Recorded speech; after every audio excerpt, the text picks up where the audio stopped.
You say that you want the longest manhwa out there? I tell you what, it definitely is not Naruto. It is definitely not Bleach. It is also not One Piece. Guess what? It is Marshall Peak. Ah! Ladies and gentlemen, let me quickly introduce you to the longest manhwa in existence right now, with over 3,000 chapters, if not 4,000 if memory serves me correctly. Marshall Peak has definitely gotten a long cult of following because it is just absolutely insane. Now, when you say, oh my god, there's so many chapters, when am I gonna be able to go back and just catch up to everything out there? I tell you what, the chapters itself isn't as what a particular manga chapter or manhwa chapter is gonna be. It is actually a little bit more less than that, but it's not like, 1 or 2 or 3 pages. It is actually, quite good. But I will say this, right? Because for the longest time, Marshall Peak had releases and updates. We had up to 2 chapters or 3 chapters a day worth of updates that I thought was absolutely amazing. So I thought, you know what, being Chinese descendant myself, that I can really read Chinese, I thought let's just go for it. And I compared it to the English translations as well. They have been insane. They've been on point, and I think is a worthy pickup.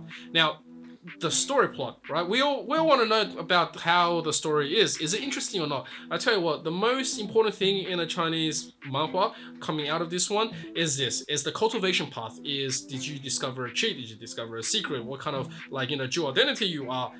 Did you reborn? Any of those kind of things. This cultivation story for Marshall Peak is actually about one cultivating like no tomorrow, which means that you're continuously challenging yourself. You're using different medicinal things. You're experiencing different kind of like adventures, danger to build yourself up, and then to keep on cultivating into the next level. And it's been one after the next. They've gone, from a little bit of a beginning where the guy was a scrub. His name is Young Kai, by the way, and he is just a man. He is also a menace. He is also a troublemaker, and he loves being cunning. And I tell you what, that's actually pretty good, because yes, you get a lot of cunning stories where where the main character is sort of like, oh, I'm gonna be really brutal, or I'm gonna be really smart, or I'm gonna be like just one-dimensional. No, Young Kai is more towards 2 or 3-dimensional. Sometimes you might think that he's not fly, or you might think that he's not so honorable, but other times when he acts out, it's like, no, revenge is correct. No, I have to do this. No, I need to, weed out the whole grass and all that. And it's actually really correct, in all his justification and how he saves everyone around him.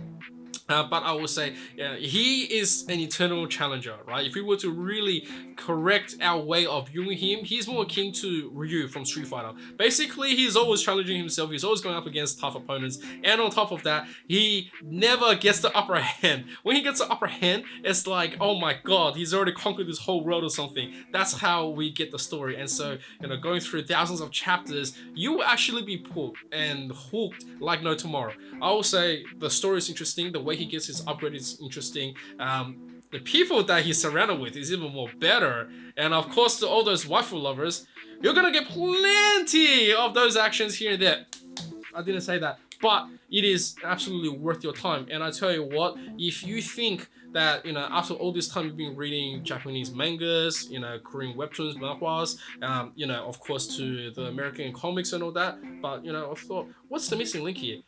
China definitely has something, and they do. And Chinese manhwa right now has started to become really awesome. They've all started to go into their own universe, and they started like including things which actually make a lot of sense. And so on this one as well, I just wanted to touch on Marshall Peak. But right after this, I'm also going to be touching onto a really big one, which was the Tang Dynasty one. So if you're into Soul Land, get ready, because that's going to come up in the next few videos. And if you're interested in Heaven Breaking Sphere, or I don't know what the other term that they used to call it, but it's quite crazy. I know it as 斗破苍穹, but everyone else probably knows it as Break Sphere or something. But get used to it. That's going to come through. One of the viewers out there actually commented and said I should do Superhuman Era. I actually got confused. I thought, oh, is that Superhuman Battlefield that I should talk about?